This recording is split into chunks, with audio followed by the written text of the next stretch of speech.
Hey, folks, thanks for tuning in to Wildcards with my co-host Ross Watson and a very special guest, Pete Saloom. How you guys doing tonight? I'm good. How are you? I am super. Thanks for asking. And how are you doing, Pete? I'm doing wonderful. I am excited to talk about this. Well, excited to have you here. Before we can do that, we've got a contractually obligated intro we have to play, so just bear with us for about 30 seconds.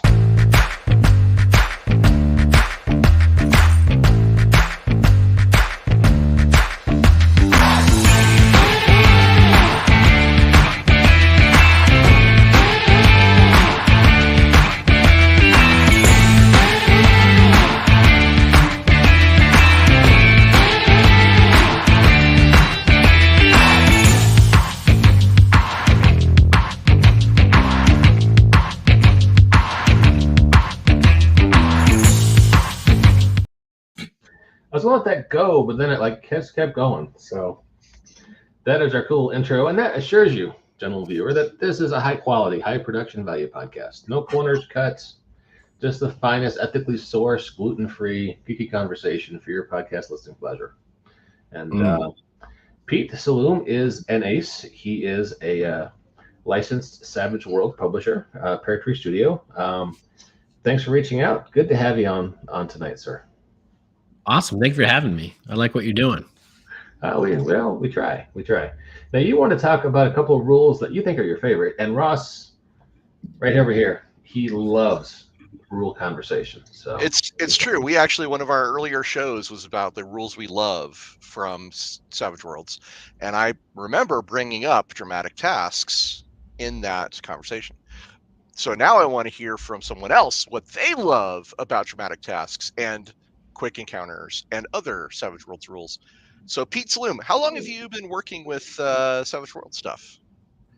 So publishing stuff under Pear Tree Studio has just been this year, 2024. But I've been playing and running Savage Worlds games mostly at conventions since about 2017. I'm really a convention GM, I guess, if you had to describe it. I don't run any long running campaigns or home games or anything like that. I really just travel around to conventions and run one shots, all weekend long and things like that. So that's sort of my MO as a game master. Which conventions do you go to? So I'm in Massachusetts, so I attend all the New England conventions, and then I try to pick one outside of New England convention a year to sort of run out to and try a new one. I try to make it a different one each year. So next year I'm going to be doing GaryCon for the first time, which is in March 2025. So that looks like it's going to be pretty cool. Gen Con every few years, things like that. So kind of how I run it. Awesome. And I gotta say, if this is your first year making products for Savage Worlds, it's really impressive that one of your adventures is already a bestseller of silver level on drive-thru. It's the Shadows of the Sacred Hills.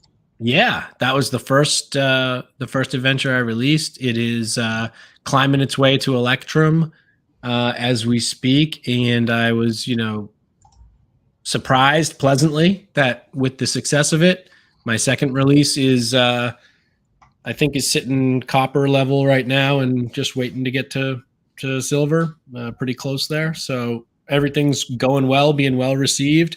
And to be honest, I don't really care about that so much. What I really care about is when I hear from people that they're actually running it places and that it's gone well and they've enjoyed it. And I have had that feedback, with both of these adventures, and I see them on convention schedules, different places in the country. And that makes me, proud ace licensee dad moment there, when you see that. Yeah, for sure. But tonight we really want to talk to you about the rules that you're super excited about, and rules that I believe you told us earlier are in both of these adventures.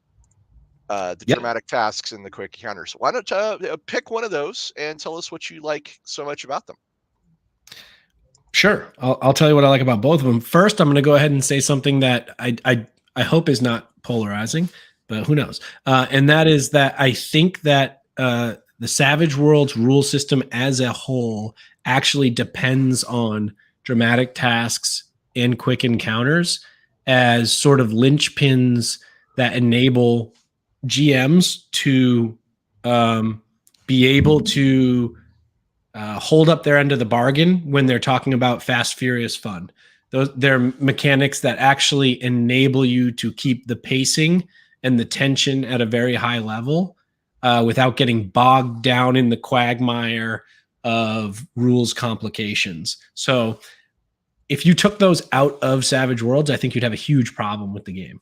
That's my personal opinion. I use them in basically every single session and convention game I run. I use one or both, probably frequently both. So I that's how important I think they are to the game. And just my opinion. I could just feel the energy coming off of you for those two rules. Yeah. Yeah. Now, a quick question for Mike: have you ever used dramatic tasks or quick encounters in your Savage Worlds games? Last time I was at a table and someone used it was when we were playing with To Evil Bunny. Mr. Bill Key is one of our friends, and we were playing one of my games, Cocaine Owlbear, and he used that to get through a graveyard. Yeah, that's right. That was really fun. So that would be the last time I was at a table where we did that. Yeah, Cocaine Owlbear was good times.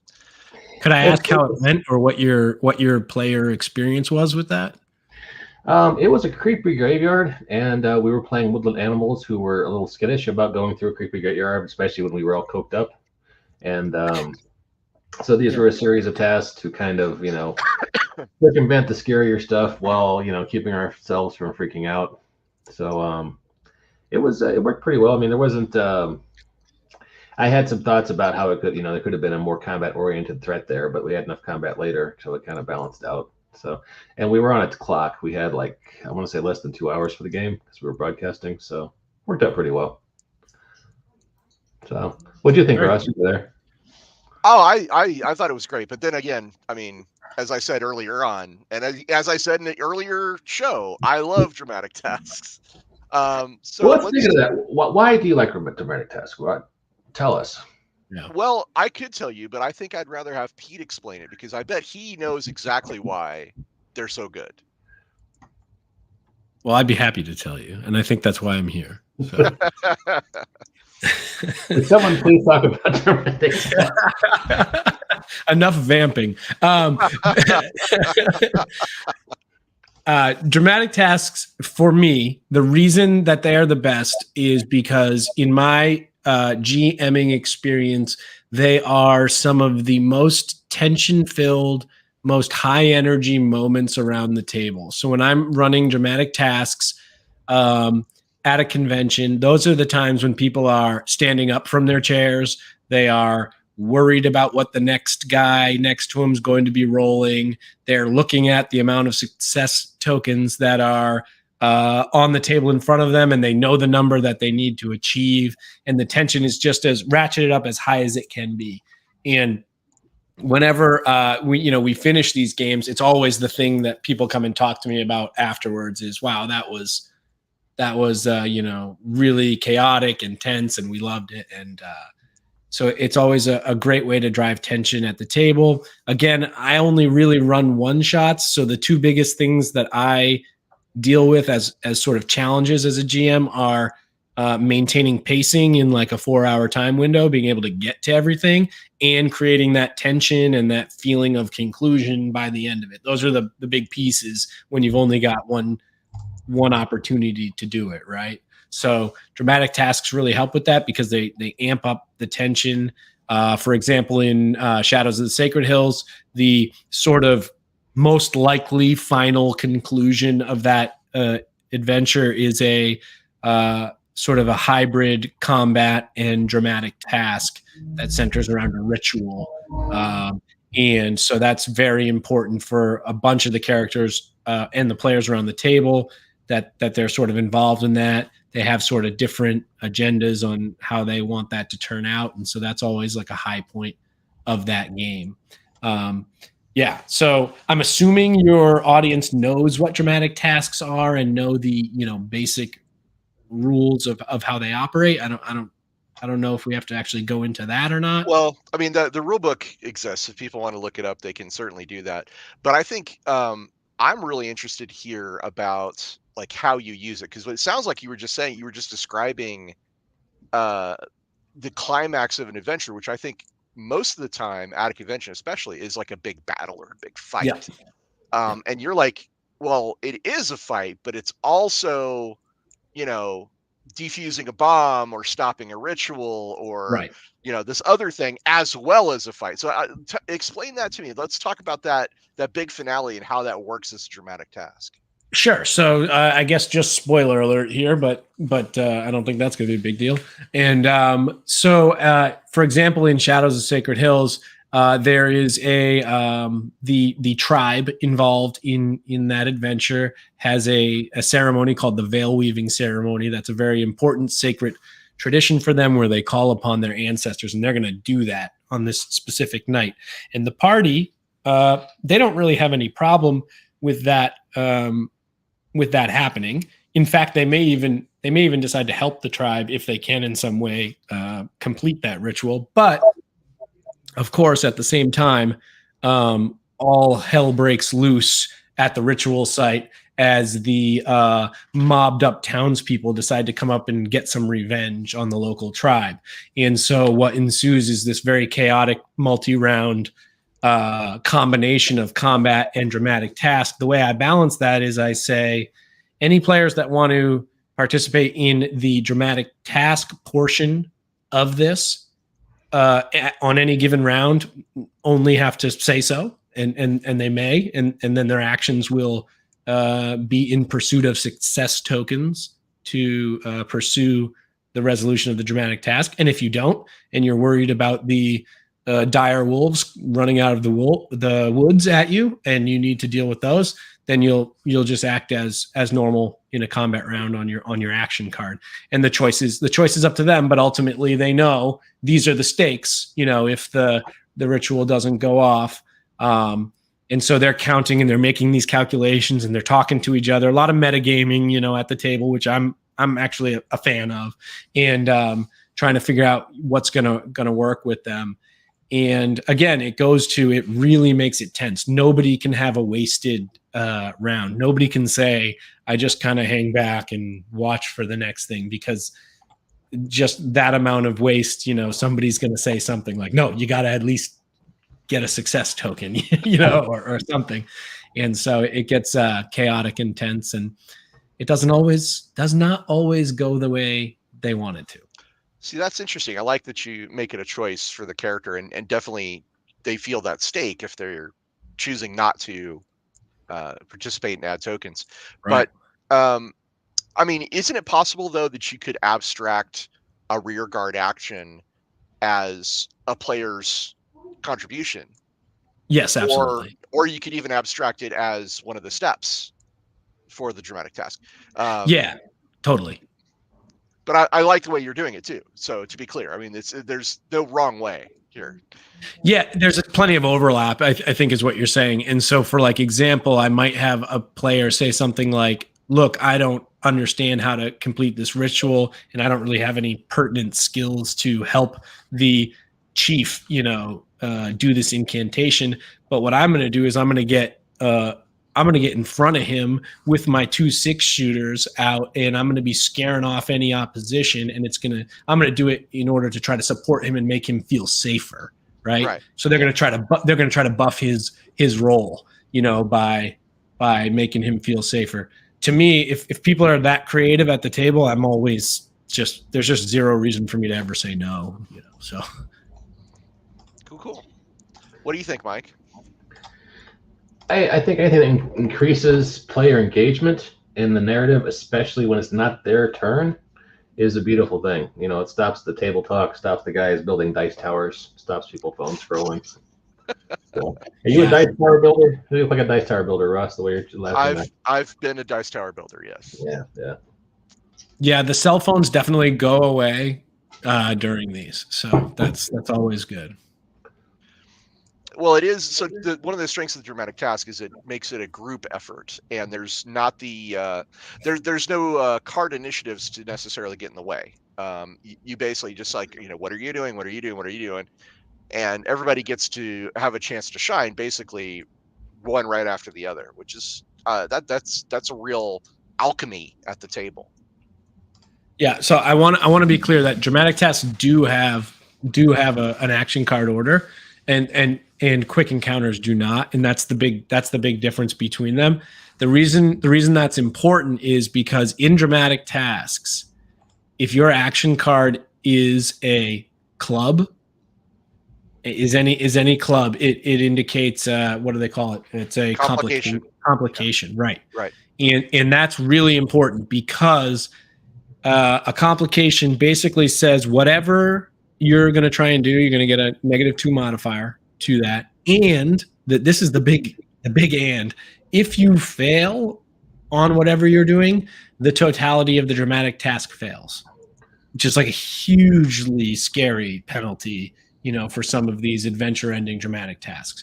So what happens is when people see clubs being dealt, they're using bennies to redraw new action cards to get away from them. They're doing all sorts of different things. They're leaning on their edges, like if they have quick or hesitant or things like that, to draw extra action cards. They're really trying to work the deck. And so there's a lot more cards being dealt, which means there's more likelihood of jokers coming up. It creates like a lot more stuff happening with the action cards, which is nice. Quick encounters, as far as I know, my understanding of the rule, there are no action cards at all. It is more of a consensus, by committee. What's the order and how are we going to do this? What it's going to look like, and then basically a single roll and a resolution. Can you give us one of the examples from one of your adventures about one of these quick encounters? Yeah, sure. So in Icelian Hybrid, there are a couple of combat encounters that are not. They are important in that they occur and they tell the players some information because they occurred, right? But it's not really important that we play them out as long multi-round combats, right? Basically, they discover some things aboard the ship and they deal with them, but it's not important that we spend 45 minutes doing multi-round combat on that because they've gotten the information. So what we do is a quick encounter, a dangerous quick encounter, which is a kind of a type of quick encounter in the core rules. Basically what that is they all go in, they're going to roll they're fighting or they're shooting, however they're going to handle this in most cases. And all they have to do is make one single roll. If there's a modifier, we apply that. So there could be modifiers because of the ship's out of power and they're trying to shoot in the dark, or the gravity generator has gone and they can't really do melee combat because they're floating around, things like that. But they make their roll, and basically with a success, you get through the encounter, but you take what's called a level of bumps and bruises, which is a level of fatigue. With a raise, you come through unscathed, and with a failure, you're going to take a wound. And I believe it's been a while since I read this, but with a critical failure, you take 1d4 wounds, which is obviously could be pretty terrible. And that's it. And it's resolved. And you just kind of narrate, okay, that's what happened. You guys went in, yada, yada. This guy rolled great. He came through and put these things down. This character, she didn't do as well. She ended up with a wound, but you're through and we're on to the next thing. And again, that's really important because it has to do with pacing and timing for adventures. If you have all the time in the world and you can run every combat to its fullest extent with every detail, that might be something that's attractive to you or your player group. Even if I had all the time, I wouldn't run all of my combats, as full combats. I'd do a bunch of stuff as quick encounters anyway, because it keeps the motion going. It keeps people in the headspace of what's going on. They're right on to the next thing. They're like, oh, wow, we just saw that stuff. We just fought that. oh, some of us are wounded. Wow, we got to go do this. And they're right into the next Right. sort of part of the narrative. So I've ran my share of convention games, including Awesome. Savage Worlds. And Awesome.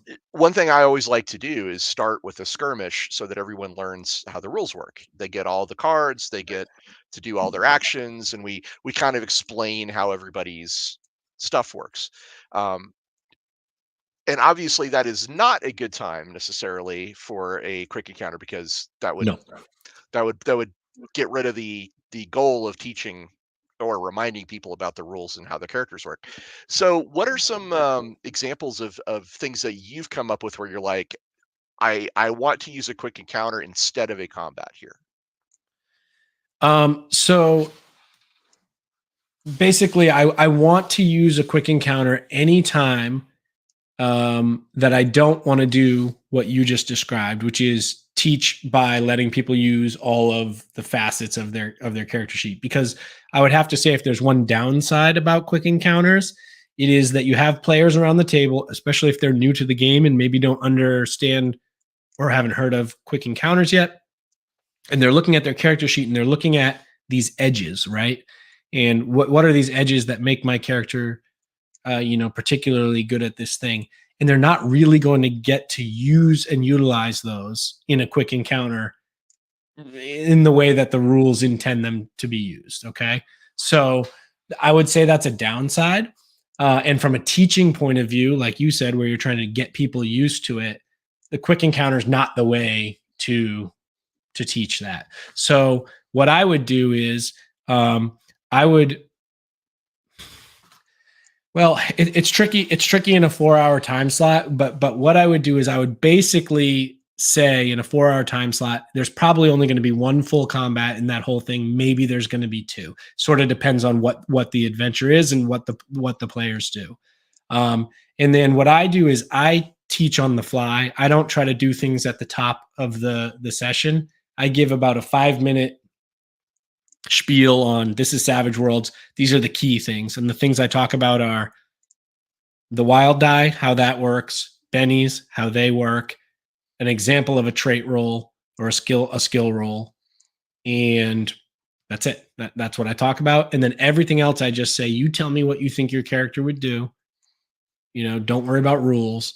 And I'm going to tell you what to roll to make it happen. And that's my whole spiel at the top of it. And I don't go any further than that until we get, if a rule comes up, we address it, So I'm sorry, I went off on a tangent there. I didn't actually answer your question, I don't think. Well, if I may, I was thinking in myself, like, where would a quick encounter be really good? And I'm going to say a couple things, but these aren't authoritative. These are definitely not like I've used these. I just want to kind of see what you think. But Right. it strikes me that like a quick encounter would be really good for transitioning. Like, we're going to go from point A to point B, and we want to have a little skirmish on the way. And it also strikes me as something you could do really well to mimic sort of a dungeon crawl type feel, if there's Yep. rooms and fights that aren't really that meaningful, but Yes. they lend a sense of a greater struggle through a large area. Yeah, and they can create some attrition on the characters, on the player characters in that way as well, in a quick way, because they start to get fatigue or they start to get wounds, but you're not actually spending hours, achieving that. That's exactly right. But one thing I want to point out is that's just dangerous quick encounters. I use quick encounters for travel all the time. So that has nothing to do with necessarily fighting anything. It has to do with resources and terrain and struggling and your endurance and things like that. So you can use a quick encounter. For example, you can say, look, you're in this village. You guys know you got to go over the mountain pass and there's a storm coming to get to the next village, but you've decided to do it. We're going to do this as a quick encounter, and the skills being used are probably going to be, whatever your most pertinent skills are to an overland trek, whatever those might be. It might be survival for some of them. It might be notice for others. It might be common knowledge for others, so there are quick encounter examples that have nothing to do with, clashing with the enemy as well. It's interesting. Savage Worlds has all these great little subsystems. I think sometimes I struggle, and probably some other people struggle, to maybe choose the right thing. Like, is this a chase? Is this a interlude? Is this a dramatic task? Is this a regular combat? Is this a quick encounter? Okay. I don't know. I mean, Mike, what do you think? Sorry, I was on mute for a second. I think one of the great things about the system is the flexibility and how you can fit, an encounter or a scenario. It can be a dramatic task, it can be a quick encounter. If the GM elects, you can go and do it as a full combat, depending on the situation, how much time you have on the clock, the tone you're trying to chase. Or chase. Depending, I think that's it's a flexible system. A good GM isn't going to be hidebound to the rules anyway, but the rules give you a lot of flexibility to handle things based on how the table is feeling. And as Pete said at the top of the hour, to keep the fast, furious, and fun tone of the whole thing. So that's my 2 cents. Yeah, and I think that makes a lot of sense.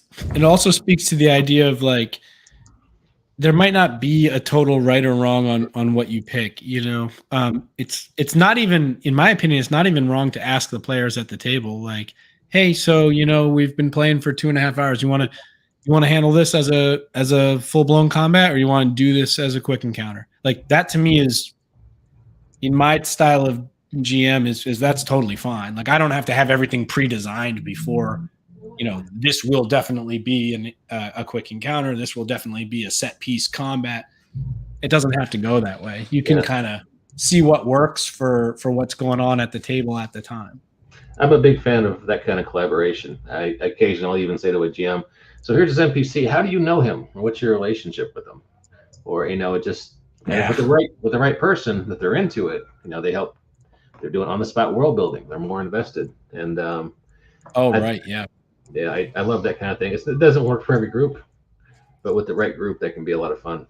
So yeah, and I always find I almost always have at least one player at the table that's going to take things like that and run with them, and that can really help you because they're going to add a lot of depth to what's going on, and they're probably going to drag a couple of other players along with them into that, as they do it. So you have all different players at the table. You've got the introverts, you've got the super outgoing spotlight people, and you kind of have to strike a balance between them all.